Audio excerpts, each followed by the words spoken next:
ময়মনসিংহের ত্রিশাল উপজেলার ধানীখোলা ইউনিয়নের প্রান্তিক মাছ চাষী মাহফুজুর রহমান গত বছর তার একটি পুকুরের ৩৫০ গ্রাম ওজনের ১৪,০০০ মাছ মারা যায়, যার আনুমানিক বাজার মূল্য ৬ লাখ টাকা।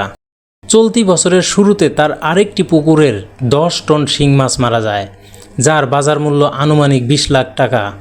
পরীক্ষা করে পানিতে কোনো সমস্যা পাওয়া যায়নি। ঠিক কী কারণে মাছগুলো মারা গেল তাও জানতে পারেননি। নিয়মিত খাবার সরবরাহ ও পরিচর্যার পরও লোকসানের মুখে পড়েন মাহফুজের মতো অনেক খামারি। এ অবস্থায় পরীক্ষামূলক অ্যাকুয়াকালচার ৪.০ প্রযুক্তি ও বিদ্যমান পুকুরে ভার্টিক্যাল এক্সপানশন পদ্ধতির মাধ্যমে সফলতা অর্জন করেছে উপজেলা প্রশাসন। কৃত্রিম বুদ্ধিমত্তা ভিত্তিক ওই ওয়েব ও মোবাইল অ্যাপস জানান দেয় পুকুরে অক্সিজেন, পিএইচ, টিডিএস, তাপমাত্রার পরিমাণ। সেই মাত্রার ভিত্তিতে স্বয়ংক্রিয়ভাবে এয়ারেটর ডিভাইস অন বা অফ করে।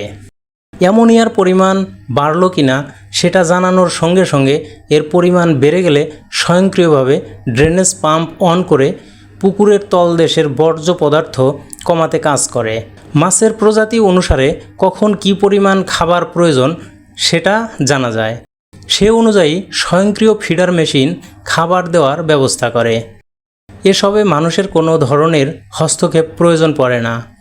রেইন সেন্সর ও ওয়েদার ফোরকাস্টিং টুলস ব্যবহারের ফলে মাছ চাষি বৃষ্টির সম্ভাবনা ও তাপমাত্রা সম্পর্কিত বিভিন্ন তথ্য আগে থেকেই জানতে পারেন। একটি চাষ চক্রে খামারে কী পরিমাণ বিদ্যুতের ব্যবহার হয়েছে, কত কেজি খাবার পুকুরে প্রয়োগ করা হয়েছে, কোনো এয়ারেটর যন্ত্র কত সময় ধরে চলেছে তার সঠিক ও নির্ভুল হিসাব অ্যাপসের মাধ্যমে পাওয়া যায়। এসব বিষয় সাধারণ চাষিদের অজানা থাকার কারণে মাছ বিক্রির পর অধিকাংশের লোকসান গুনতে হয়। পরীক্ষামূলক চাষে সফল হওয়ায় এখন প্রশিক্ষণ ও চাষি পর্যায়ে প্রযুক্তি ছড়িয়ে দিতে কাজ করছে ত্রিশাল উপজেলা প্রশাসন। সংশ্লিষ্টরা জানিয়েছেন, ১ একর জমির পুকুরে এই প্রযুক্তি অনুসরণ করে মাছ চাষ করলে সেন্সর সহ অন্যান্য যন্ত্রপাতি ক্রয়ে খরচ হবে সর্বোচ্চ ৫ লাখ টাকা।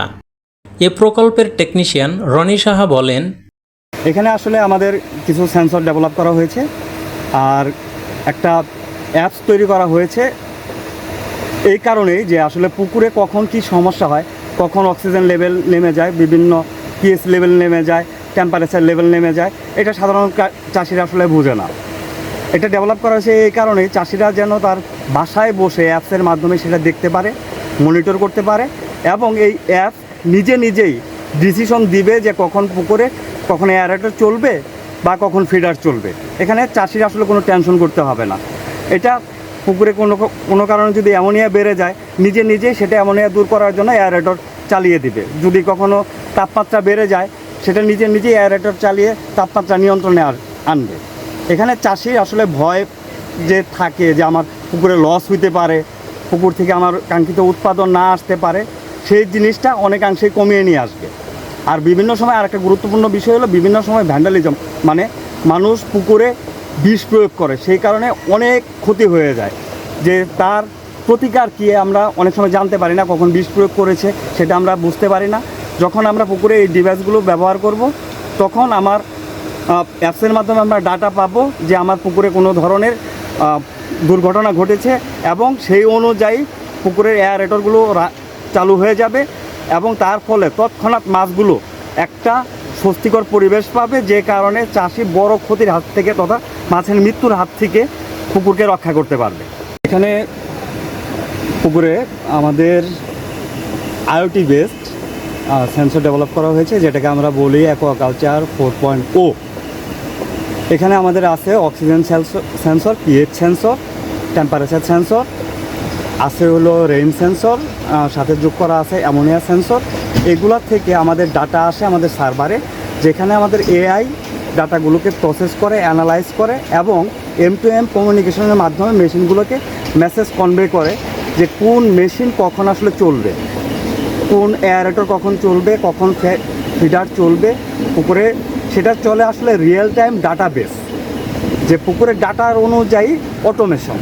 এটা এমন না যে প্রোগ্রামটা সেট করা সেই প্রিসেট প্রোগ্রাম অনুযায়ী চলে। আমাদের এখানে আসলে ফুললি রিয়েল টাইম ডাটার উপরে নির্ভর করে আমাদের যত মেশিনারিজ আছে, ইভেন আমাদের যে water pump, wastage removal pump এবং আমাদের যে এমনি আমরা সাধারণ যে মোটরগুলো ব্যবহার করি পানি সেচ দেওয়ার জন্য, সেগুলো আমাদের এটার সাথে সার্ভারের সাথে কানেক্টেড। আরেকটা এখানে গুরুত্বপূর্ণ বিষয় যে সবগুলো ডাটাই আমরা মোবাইল অ্যাপস থেকে আমরা দেখতেও পারি এবং চাইলে কেউ এমটিএম কমিউনিকেশনের মাধ্যমে বা ওয়্যারলেস সিমলেস কমিউনিকেশনের মাধ্যমে অ্যাপসের মাধ্যমে অপারেট করতে পারে। চাইলে সে অন করতে পারে, চাইলে সে অফ করতে পারে। বাট সম্পূর্ণ জিনিসই আসলে নির্ধারণ করে আমাদের আর্টিফিশিয়াল ইন্টেলিজেন্স তথা কৃত্রিম বুদ্ধিমত্তা। জানা গেছে অল্প জমিতে অধিক মাছ চাষ করে কিভাবে উৎপাদন বাড়ানো যায় এবং কিভাবে লোকসানের হাত থেকে মৎস্য খামারিদের রক্ষা করা যায় তা নিয়ে পরিকল্পনা ও গবেষণা করেন ত্রিশাল উপজেলা নির্বাহী কর্মকর্তা জুয়েল আহমেদ। বছরখানেক আগে কানিহারি ইউনিয়নে 58% একটি সরকারি পুকুরে পরীক্ষামূলক নিজের উদ্ভাবিত অ্যাকুয়াকালচার 4.0 প্রযুক্তি ও বিদ্যমান পুকুরে ভার্টিক্যাল এক্সপানশন পদ্ধতিতে মাছ চাষ শুরু করেন। এতে মেলে অভূতপূর্ব সাফল্য। চলতি বছরের এপ্রিল মাসে 58%-এর 18 ফুট গভীর ওই পুকুরে 65,000 পাঙ্গাসের পোনা ছাড়া হয়। প্রতি শতাংশে পড়েছে 1,100-এর বেশি মাছ, যার প্রতিটির গড় ওজন ছিল 55 গ্রাম। 6 মাসে প্রতিটি মাছের গড় ওজন দাঁড়িয়েছে 1,250 গ্রামে। প্রচলিত পদ্ধতিতে 65,000 পাঙ্গাসের পোনা 1.5 থেকে 2 কেজি ওজনের করতে হলে 4.5 একর জমির প্রয়োজন হয় বলে জানান সিনিয়র উপজেলা মৎস্য কর্মকর্তা শামসুজ্জামান। কেননা সাধারণ মৎস্য চাষের পুকুরের গভীরতা থাকে 5 থেকে 6 ফুট। শতাংশে চাষ করা যায় 150 থেকে 200টি পাঙ্গাস। মূলত প্রযুক্তি খুবই চমৎকার একটি উদাহরণ বলবো আমি। মূলত নর্মালি যেটা চাষ করা হয়ে থাকে প্রতি শতকে, যেখানে 100 থেকে 200টি পাঙ্গাসের পোনা দেওয়া হয়, এখানে 6 গুণ বেশি স্টকিং ডেন্সিটি করা হয়েছে। এটি মূলত হাইলি ইন্টেন্সিভ কালচার একটা ডেমনস্ট্রেশন বলা যেতে পারে। তো এখানে আমাদের এপ্রিল মাসে পোনাটা মজুত করা হয়েছে। এখন 6 মাসের মধ্যে নর্মাল যে গ্রোথ রেটটা থাকে তার থেকে এখানে কিন্তু আমরা অনেক বেশি পেয়েছি। 6 মাসের মধ্যে আমরা এটা প্রায় 1200 কেজির মতো আমরা অলরেডি আজকে ডেমনস্ট্রেশন করে পেয়েছি। তো ওভারঅল যেটা মূলত আমি বলতে চাচ্ছি যে এই প্রযুক্তি যদি রেপ্লিকেশন হয় আমাদের উপজেলা তথা পুরো ময়মনসিংহে, তাহলে হচ্ছে যে পাঙ্গাস যারা এককভাবে যারা মাছ চাষ করে থাকেন সেই চাষিরা অনেক ক্ষেত্রেই লাভবান হবে বলে আমি বিশ্বাস করি। তিনি বলেন, প্রকল্পের পুকুর পরিদর্শনে এসে অবাক করার মতো যা দেখলাম তা হলো এত ঘন মাছ থাকা সত্ত্বেও 6 মাস পালনে প্রতিটি মাছের গড় ওজন 1,250 গ্রাম হয়েছে। এই প্রযুক্তি ব্যবহার করলে অবশ্যই চাষিরা উপকৃত হবেন।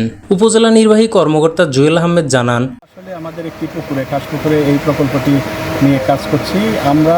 আমাদের এই জায়গাটাতে আমি মনে করি যে সফলতা পেয়েছি, কিন্তু এটিকে ছড়িয়ে দিতে হবে সাধারণ কৃষকের মাঝে। তো আমরা আরেকটু বিস্তর পরিসরে এগুলো নিয়ে কাজ করব এবং এরপর আশা করি যে একটি পূর্ণাঙ্গ রূপে আমরা এই প্রযুক্তিটা জনগণের মাঝে বা কৃষকের মাঝে ছড়িয়ে দিতে পারব। চিত্রে মতিউর রহমান সেলিম।